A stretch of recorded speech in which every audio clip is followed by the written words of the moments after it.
Starting fresh in Diamond Dynasty can be overwhelming, but I'm here to help with that. The first thing I want you to actually do is back out of Diamond Dynasty, and we're going to go down on the home screen until we get to the Moments tab.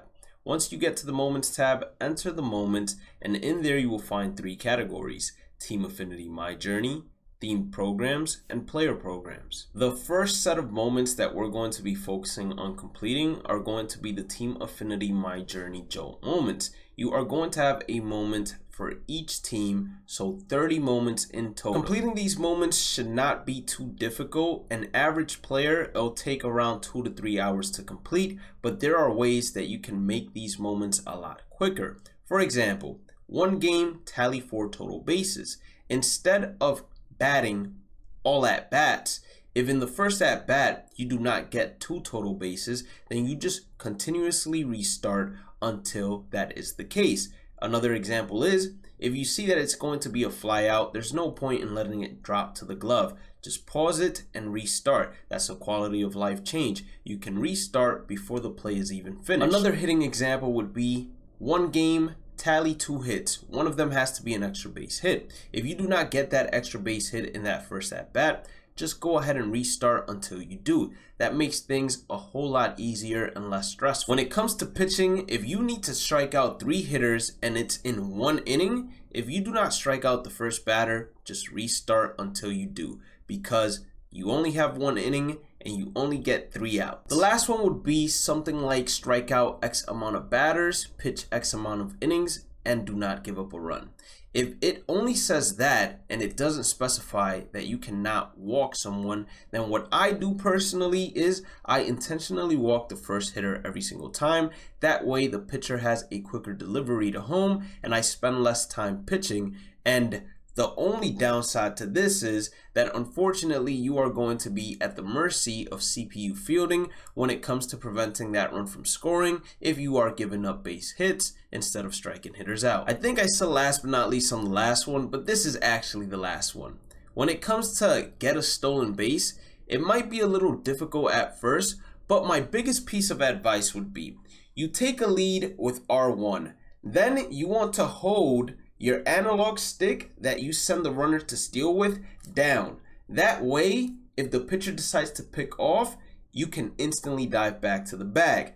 As soon as you see the pitcher lift his leg, while the analog stick is still down, just go ahead and drag it towards the right side and the runner will start running instantly. That might not seem like much help, but until you try it and master it, you won't understand how easy stealing can be. The reason we started with Team Affinity moments first before any others is because this is going to unlock us a silver for each team. So without even opening any packs, you have 30 silvers to work with when it comes to building your Diamond Dynasty squad. Don't think that these silvers aren't important although, as whenever you decide to grind online or offline, these silvers are needed to complete PXP missions in order to progress along the Team Affinity reward path a lot faster. The second set of moments that we're going to be doing are inside of the theme programs.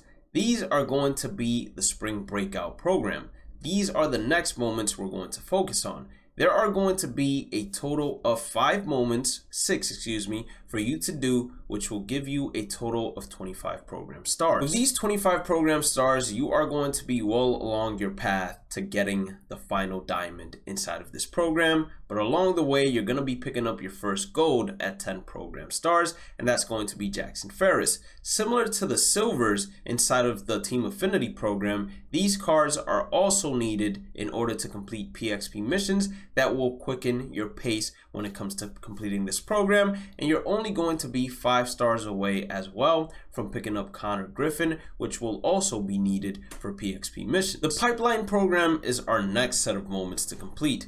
In total, from completing all these moments, you are going to get 32 program stars. Unlike the previous program, this one actually is going to put you in good hands when it comes to gold players, as you are receiving Jason Churio, Brandon Sprott, and Christian Moore. So you're receiving 3 golds to add. So in total, let's count, without opening any packs, and we're going to be getting packs while completing these moments, as well as gameplay XP, we have gotten ourselves 4 golds and 30 silvers to start off our Diamond Dynasty journey. But we're not done just yet. Completing all of those moments would probably take you a total of 5 to 6 hours if you are an average player.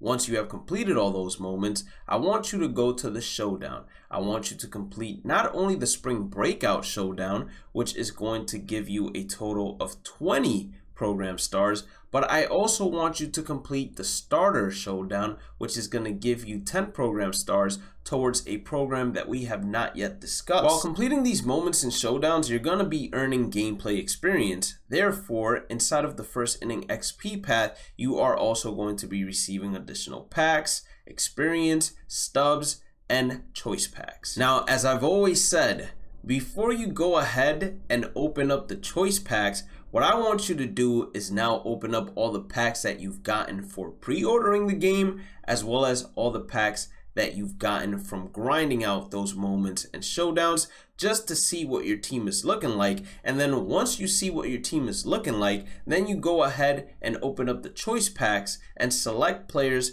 based on what your weakness is inside of your Diamond Dynasty squad. Once you've opened your packs, we're on to our next step, which is going to be the starter collections. The starter collections, this is what I would highly suggest. Free agent players tend to sell for a lot less than players that belong to teams. So go ahead and lock in any player that is either no sell, like this one right here, or is a free agent player. A free agent player is someone like Brady Rose that you see in the bottom left does not have any team icon. You're going to complete as many of these as you possibly can to earn additional stubs, making sure that you are locking in either low sell value cards or cards that are already unsellable. This is all going to lead to a step that now you're going to be able to passively do as you play offline content or online content, and that is live series collections. I want you to collect the teams that do not have a diamond in them, but I want you to do it strategically as well. I want you to do it in a way where you are only putting in minimum buy orders, and I will show you how to do that. So for example, we are inside of the Chicago White Sox live series. We see this 55 overall Jordan Leisure. We're going to go inside of the marketplace and see for how much he's selling. As you can see inside of the marketplace currently, he's selling for 67 buy now, which means you get him instantly, or 19 sell now, which means you create a buy order and you wait for someone to sell him to you. What I would highly suggest, although this sounds crazy, is for you to go ahead and create a buy order for 5 stubs, which is the minimum that you can put a buy order for any common player, and then just leave it there until the end of time. I promise you, although it may not seem likely, that these cards are eventually going to sell to you. You want to go ahead and check what the minimum buy order is of every single player by simply putting a 1, finalizing the order, and then you will get a prompt that will let you know, hey, the player can't be sold for less than this, and then whatever that less amount is will be the amount that you go ahead and put when it comes to that buy order. Now, when you're done with all of that is when the real fun begins. You can finally start playing either online game modes, and I would highly suggest starting it off with events, especially if you don't have a very good team, or offline game modes such as Diamond Quest, mini seasons, conquest, and more.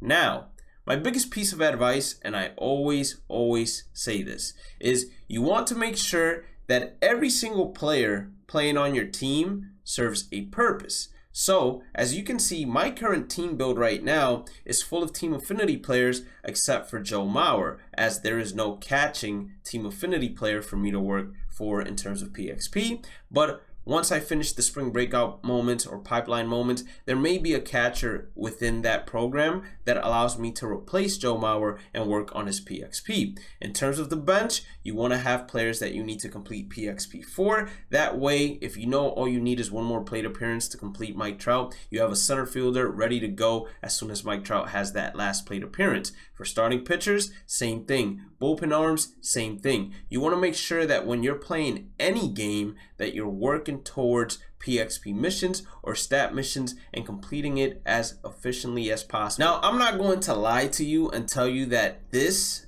is the fastest way to complete these programs. I will individually show you how to complete each and every single program the fastest way, but this will be one of the most efficient ways, especially for a new player, to go ahead and start working on his stick skills while also taking a little bit out of each program and completing as much as they can. The only programs not mentioned were the evolution programs, which are the player programs that you will find inside of the programs tab, and the starter program. The reason why I didn't mention the starter program is because once you start playing conquest or events, whatever mode it is, you're going to complete the starter missions, and then you can go inside of that program and see what the collection missions are and complete those collection missions based on what I told you about in terms of starter collections. And then you'll only have to do probably 4 moments or even less to finish off the program and get 50 program stars. So it's not one that really needs explaining. The reason why I didn't explain the player drops ones, not player drops, but the evolution program ones, is because you need to unlock them first, and then you need to pick one specifically, and you're gonna pick one that is to your team's needs, and you're gonna do the same thing as we've been doing just now. You're gonna go into the moments, complete their moments, then come back and see what the PXP and stat missions for them are in order to get the diamond version of the card. Now it's your turn to do me a solid. If you're new here, hit that red subscribe button, notification bell. Make sure you guys like the video if you enjoyed it. Follow if you're watching this on TikTok and are enjoying this as well. Check out the description for my social media links. We stream every single day on Twitch. Have a blessed day and night. Stay positive, stay safe, stay blessed, and I'll catch you all on the next one. Peace out.